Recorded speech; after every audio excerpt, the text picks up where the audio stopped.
समग्र हिंदी के इस चैनल में आपका स्वागत है। मैं डॉक्टर सत्यप्रकाश सिंह, सेवानिवृत्त प्राचार्य, पोस्ट ग्रेजुएट कॉलेज से। आज केशव की प्रबंध रचना रामचंद्रिका के महाकाव्यत्व पर विचार करते हुए संवाद, प्रकृति चित्रण और उसकी भाषा जैसे महत्वपूर्ण तथ्य पर व्याख्यान दूंगा। यह सब कुछ आपके प्रतियोगी परीक्षाओं तथा एमए बीए के पाठ्यक्रम के अनुसार बहुत ही अधिक उपयोगी और लाभकारी होगा। महाकाव्य की दृष्टि से रामचंद्रिका केशव की अत्यंत महत्वपूर्ण कृति है, जो आचार्य विश्वनाथ के साहित्य दर्पण में दिए गए लक्षणों पर खरी उतरती है। रामचंद्रिका 8 सर्गों से अधिक की रचना है।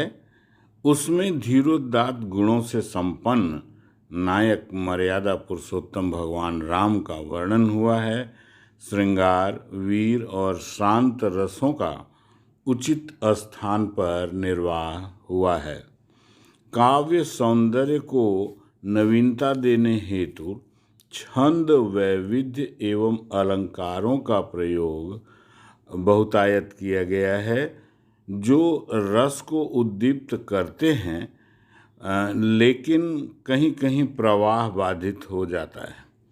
महाकाव्य के अनेक स्थलों पर यथा सरयू नदी, अवधपुरी, दशरथ के हाथी का वर्णन, बाग, राजसभा, मुनि आश्रम, सूर्योदय, मिथिला, पंचवटी, दंडकारण्य, गोदावरी, वर्षा ऋतु, सीता की अग्नि परीक्षा, त्रिवेणी, भरद्वाज आश्रम, राम राज्य, राम महल, जलशाला, मंत्रशाला, कृत्रिम सरिता पर्वत आदि का वर्णन देखा जा सकता है, जिसमें छंद वैविध्यता के साथ साथ केशव की अलंकार प्रियता भी दिखाई देती है।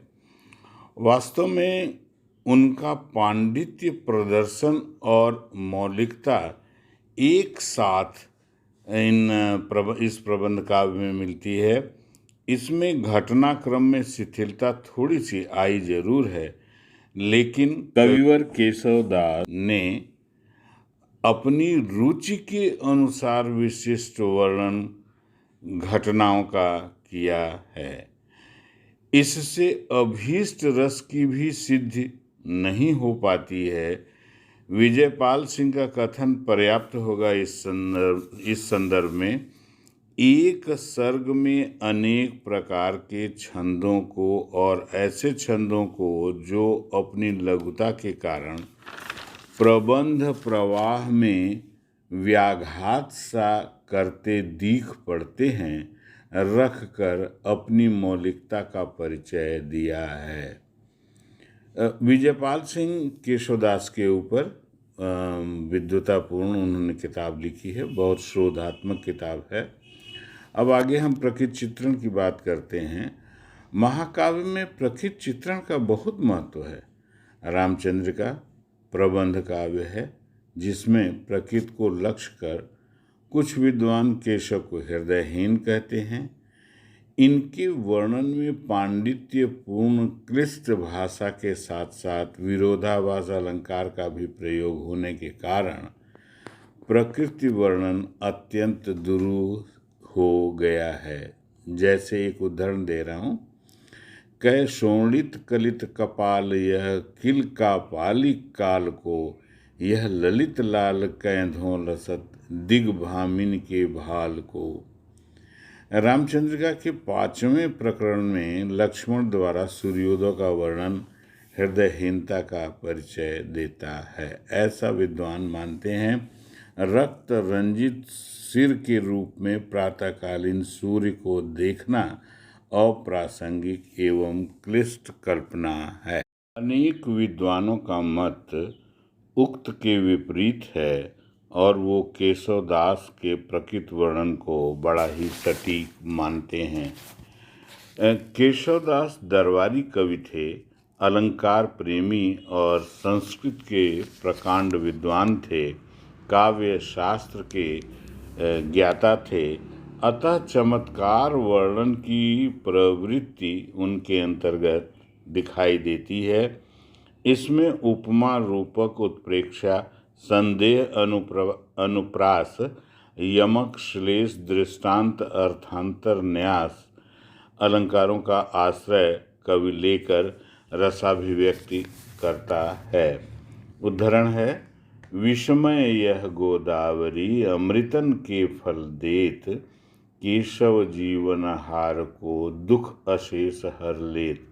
उक्त में सरयू नदी को देखकर विश्वामित्र का कथन विरोधाभास अलंकार के लिए हुआ है। वास्तव में भाव की जगह काव्यशास्त्र का वर्णन करना आचार्य केशव का उद्देश्य प्रतीत होता है। रामचंद्रिका के 9वें प्रकाश में राम, सीता और लक्ष्मण के वनगमन प्रसंग में प्रकृति चित्रण अत्यंत उत्कृष्ट है। मेघ मंदाकिनी चारु सौदामिनी, रूप रूरें लसय देहधारी मनो। भूरि भागीरथी भारती हंसजा, अंश के हैं मनो भोग भारे भनो।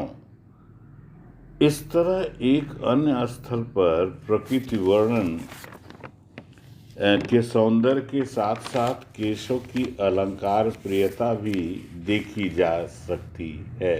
उदाहरण है, कहूँ बाग तड़ाग तरंगिन तीर तमाल की छाह बिलो की भली। घटिका यह बैठत है सुख पाय बिछाए तहाँ कुश कांस थली। मग को श्रम श्रीपति दूर करें सिय को शुभ बालक अंचल सो। श्रम तेउ हरें तिन को कही केशव चंचल चारु दृग चंचल सो। अंत में यह कहना होगा कि अपनी हृदयगत प्रवृत्ति के अनुसार प्रकृति का चित्रण केशवदास ने किया है। अगली बात संवाद योजना के विषय में है। संवाद योजना भी रामचंद्रिका के महाकाव्यत्व की शोभा बढ़ाता है। कथा के प्रवाह महता हेतु संवादों का अत्यधिक महत्व है। केशव का पांडित्य संवादों में भी विशेष रूप से दिखाई देता है। केशव ने वीर सिंह देवचरित में लोभ और दान का संवाद, विज्ञान गीता में शिव पार्वती संवाद, जहांगीर जस चंद्रिका में कर्म एवं भाग्य का संवाद, रतन बावनी में भी संवादों का सुंदर समायोजन किया है। प्रबंध काव्य रामचंद्रिका में संवादों को निम्नलिखित रूपों में बांटा जा सकता है, अर्थात निम्नलिखित स्थलों पर उल्लेख हुआ है। पहला, सुमति विमति संवाद। दूसरा, रावण वाणासुर संवाद। तीसरा, राम परशुराम संवाद। चौथा, राम जानकी संवाद। पांचवा, राम लक्ष्मण संवाद। छठवां, सुपर्णखा राम संवाद। सातवां, सीता और राम संवाद। आठवां, सीता और हनुमान संवाद। नौवां, रावण और अंगद संवाद। 10वां, रावण और हनुमान संवाद। संवादों के कुशल कलाकार केशवदास ने कहीं लंबे और कहीं छोटे छोटे संवादों की रचना की है। इनके संवादों पर संस्कृत के ग्रंथ प्रसन्न राघव तथा हनुमान नाटक का प्रभाव स्पष्ट दिखाई देता है। रामचंद्रिका में सीता हनुमान संवाद, हनुमान रावण संवाद और अंगद रावण संवाद में केशव का वाग वैदित्य, पांडित्य आदि सब कुछ केशवता तथा मौलिकता भी दिखाई देती है। 13वें प्रकाश में सीता जी की मुद्रिका के प्रति कही गई उक्ति विशेष महत्वपूर्ण है। श्रीपुर में वन मध्य हूँ, श्रीपुर में वन मध्य हूँ, तू मग करी अनीति, कही मुदरी अब तियन की को करी है परतीत। के उत्तर में हनुमान का कथन भी बहुत ही उत्तम बन पड़ा है। तुम पूछत कही मुद्रिके, मौन होत यही नाम, कंकन की पदवी दई, तुम बिन यह कह राम। इसी प्रकार हनुमान रावण संवाद में तथा अंगद रावण संवाद में व्यंग युक्त वैविध्य का वर्णन एक ही पंक्ति में प्रश्न और उत्तर के रूप में उच्च कोटि का दिखाई देता है। जैसे हनुमान रावण संवाद, रे कपि कौन तू अच्छ को घातक, दूत बलि रघुनंदन जू को रघुनंदन रे, त्रिशिराखर दूषण भूषण भू को, सागर कैसे तरयो, जस गोपद काज कहा सिय चोरहि देखियो। काज कहा, फिर से बता रहा हूँ, सागर कैसे तरयो, जस गोपद काज कहा सिय चोरहि देखियो। कैसे बंधायो, जु सुंदर तेरी छुई, दृग सोवत पातक लेख्यो। अब अंगद रावण संवाद के बारे में बताते हैं, बहुत सुंदर उन्होंने लिखा है। कौन के सुत बालिके, वह कौन बाली न जानिए, कांख चापी तुम्हें जो सागर साथ निहा खानिए। है कहाँ वह वीर अंगद लोक बताइयो, क्यों गयो रघुनाथ बान विमान बैठ सिधाइयो। इस प्रकार चमत्कार प्रिय केशवदास की रामचंद्रिका में ही नहीं, सभी रचनाओं में संवाद का मौलिक एवं कथा प्रवाह में सहायक संवादों का यथास्थान वर्णन किया गया है, जो आचार्यत्व की प्रतिभा में वृद्धि करता है। यद्यपि विविध छंदों के प्रयोग के कारण रसात्मकता कुछ बाधित हुई है, प्रवाहमयता भी बाधित हुई है, फिर भी विद्वता अनेक स्थलों पर झलकती है। भाषा के विषय में मैंने पिछले वीडियो में बताया है, कृपया पिछले वीडियो को देखने का कष्ट करें। अब अगले वीडियो में मैं बिहारी के विषय में बताऊंगा। कृपया कमेंट जरूर करें और सब्सक्राइब, लाइक और शेयर